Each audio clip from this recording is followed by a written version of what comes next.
नमस्कार दोस्तों। जैसा कि पिछले वीडियोस में हम बाकी ग्रहों के रिश्तेदारों के बारे में जान रहे हैं, ऐसे ही आज आपको बृहस्पति के रिश्तेदारों के बारे में बताऊंगी कि किस हाउस में किस रिश्ते से देखा जाता है उसे। बृहस्पति फर्स्ट हाउस पे होता है तो बोला जाता है कि सूर्य एक साथ होने पर जो बृहस्पति और पिता, यानी कि बृहस्पति के साथ अगर सूर्य बैठा है तो बाप और बेटा एक तरह से, ठीक है। तो उसके बाद सूर्य जो है वो पुत्र के रूप में और बृहस्पति पिता के रूप में माना देखा जाएगा। एक ऐसा व्यक्ति जो कि साधु की तरह होता है और जो सभी फैमिली का एक हेड होता है, ठीक है। जैसे सिंहासन पर बैठा हुआ या गद्दी पर बैठा हुआ साधु। कई बार देखा गया है बृहस्पति एक वाले जो कंडीशन में कई लोगों के घर में गुरु की गद्दी लगती भी देखी गई है। तो इस तरीके से भी देखा जाता है इन रिश्तों को। कई बार हमारे घर में नहीं होता, लेकिन घर में जो है इस तरीके से एक्टिविटीज़ हो रही होती है। जैसे कई लोगों में आपने देखा होगा कि घर में जो गुरु जी का जो आजकल बहुत ज़्यादा लोग मानते हैं जिनको, तो घर में वो सिंहासन लगाते हैं, उनकी गद्दी रखते हैं। तो ये भी फर्स्ट हाउस जिनका बृहस्पति होगा उनके घर में आपको ऐसा देखने को मिल सकता है। सेकंड हाउस का जो जुपिटर होता है वो रिश्ता देखा जाता है एक ऐसा व्यक्ति पुजारी टाइप, ठीक है। और अगर लेडी की कुंडली में देखें तो उसका ससुराल, यानी उसका ससुराल में एक ऐसा व्यक्ति जो समझ लीजिए कि एक साधु के तरह होगा, जगत गुरु होगा, जिसको बहुत व्यक्ति मानते होंगे। तो एक ऐसा व्यक्ति होगा जिसकी बहुत महान प्रतिष्ठा होगी। वो एक तरह से साधु संतों के स्वभाव वाला हो सकता है। कोई ज़रूरी नहीं है कि वो साधु की भेष में ही हो, लेकिन उनका स्वभाव जो है वो बहुत ही ज़्यादा अच्छा जगत गुरु यानी संतों के स्वभाव वाला व्यक्ति होगा। तीसरे हाउस का जो जुपिटर है ये जो दिखाता है कि इनके घर में जो है आपके या पड़ोस में भी हो सकता है कि आपके जो मुखिया होगा, एक व्यक्ति खानदान का मुखिया होगा, वो फर्स्ट हाउस के जुपिटर वाला होगा। वो थर्ड हाउस के जुपिटर वाला व्यक्ति जो है खानदान का मुखिया भी देखा जाता है।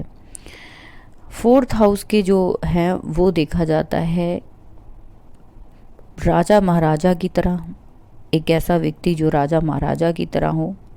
कई बार ऐसा देखा गया है कि बृहस्पति 4 वालों को कहा जाता है कि वो उच्च का होता है। तो वो व्यक्ति की अपनी कोई ज़रूरी नहीं कि वो व्यक्ति इस तरह से राजा टाइप हो या उसके लिए वो जो है उसकी फैमिली में दिखा रहा होता है कि एक पर्सन जो है ऐसा होगा जो कि राजा महाराजा की तरह उसके पास्ट में या इन प्रेजेंट में होगा, जो पूरा जो है ब्रह्म ज्ञानी होगा, भगवान को बहुत मानने वाला होगा, बहुत ही ज़्यादा मान सम्मान प्रतिष्ठा वाला एक जो व्यक्ति हो सकता है। फिफ्थ हाउस का जुपिटर जो देखिए आपके घर में एक स्कूल टीचर, यानी कि एक टीचर ज़रूर मिलेगा आपको। वो देखिए आप खुद भी अगर हैं तो ठीक है, नहीं तो आपकी फैमिली में कंफर्म है कि एक आपको टीचर ज़रूर मिलेगा। वो मैंने देखा है। अगर आपकी फैमिली में है तो समझ लीजिए कि वो जैसा व्यक्ति है वैसा ही आपकी कुंडली में वो वर्क कर रहा है। सिक्स्थ हाउस का जुपिटर जो है वो अच्छा क्यों नहीं माना जाता, क्योंकि इसको बोला गया है बुजुर्ग अतिथि। बुजुर्ग अतिथि यानी कि एक ऐसा बूढ़ा मेहमान जो कि कुछ नहीं कर पाएगा, सारा बर्डन आपके ऊपर होगा उसका, आपको ही उसकी सेवा करनी है। और आपके घर में आने वाला जो बुजुर्ग अतिथि है वो सिक्स्थ हाउस के जुपिटर से देखा जाएगा। कईयों के घर में बहुत ही ज़्यादा बुज़ुर्ग लोग आते हैं, इवन कि कई लोग ओल्ड एज होम का भी जॉब करते हैं, तो वहाँ भी जो समझ लीजिए कि जुपिटर 6 वालों के लिए ये कंडीशन बनती है। बृहस्पति 7 जो है बोला गया है कि ये व्यक्ति आयु में चाहे जवान हो लेकिन दिखने में आपको बूढ़ा दिखेगा। ये जो बहुत अच्छी जो इनकी जो लाइफस्टाइल नहीं होती है ज़िंदगी में, ज्ञानी तो बहुत होते हैं लेकिन पैसा वैसा इनके पास पूरा सूरा होता है। कभी बहुत ज़्यादा अच्छी कंडीशन में इन लोगों को नहीं देखा गया है।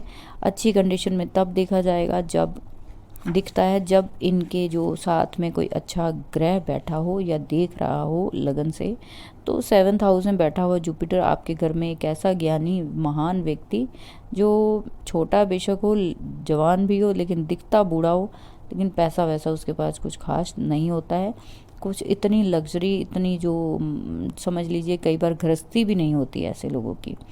8th हाउस का जुपिटर जो है सांसारिक आयु के हिसाब से हमउम्र, एक ऐसा व्यक्ति जो कि आपकी एज के लगभग बराबर होगा।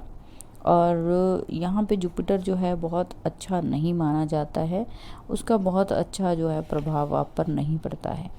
9th हाउस का जुपिटर वो व्यक्ति जो आपके घर में सबसे हेड ऑफ द फैमिली होगा, जो व्यक्ति सिर्फ सबसे बड़ा होगा, यानी आपका दादा परदादा जो है वो होगा, उसको देख बोला गया है सबसे head of the family gents को। बृहस्पति 10th वाले को बोला है कि ऐसा व्यक्ति सिर्फ बच्चों को जन्म देता है, उसको पालने या उसको संभालने से उसको कोई मतलब नहीं होता है, वो सिर्फ कमाता है और बच्चों को देता है, बाकी उसका रोल कोई ज़िंदगी में नहीं होता है। मैंने देखा 10th हाउस के जुपिटर वाले लोग जो हैं, यहाँ पे एक कंडीशन ये भी बनती है कि वो लोग विदेश में रहते हैं, वो सिर्फ अपने बच्चों को बर्थ तो ज़रूर देते हैं, पैसा भी कमाते हैं, लेकिन उसका जो लालन पालन है वो उनकी फैमिली करती है। तो इस तरीके से देखा गया है कि इसीलिए यहाँ पर बोला गया है एक ऐसा व्यक्ति जो कि सिर्फ बच्चों को जन्म देने से उसको मतलब है, उसके बाद उसका कोई लेना देना नहीं होता। 11th हाउस के जुपिटर जो है यहाँ पर बोला गया है कि एक ऐसा हेल्पर आपकी ज़िंदगी में होगा जो आपको बिना बुलाए आएगा, हमेशा आपकी हेल्प के लिए खड़ा रहेगा। ऐसा मददगार आपको ज़िंदगी में कभी नहीं मिलेगा, एक ऐसा हेल्पर आपकी ज़िंदगी में ज़रूर होगा। 12th हाउस का जुपिटर भी जो है अच्छा नहीं बोला गया, आपका अपना फादर भी हो सकते हैं, या आपकी फैमिली में कोई ऐसा पर्सन रहा होगा जिसने कभी ज़िंदगी में बच्चों की परवाह नहीं की, जिसको किसी भी फैमिली या फिर समझ लीजिए गृहस्थी से कोई मतलब नहीं होगा, उसको सिर्फ अपने से मतलब होगा, उसको कोई किसी चीज़ की परवाह नहीं होगी। तो ये छोटे छोटे सिम्टम जो लाल किताब में बताए गए हैं, ये मिरेकलस है, जो मैंने बहुत मैच किए हैं लोगों के साथ। तो आप लोग भी मैच कीजिए और मुझे बताइए कि कितने आपको ये मैच करते हुए मिले हैं। अगर आपको ये जानकारी अच्छी लगी हो तो ज़रूर बताइए।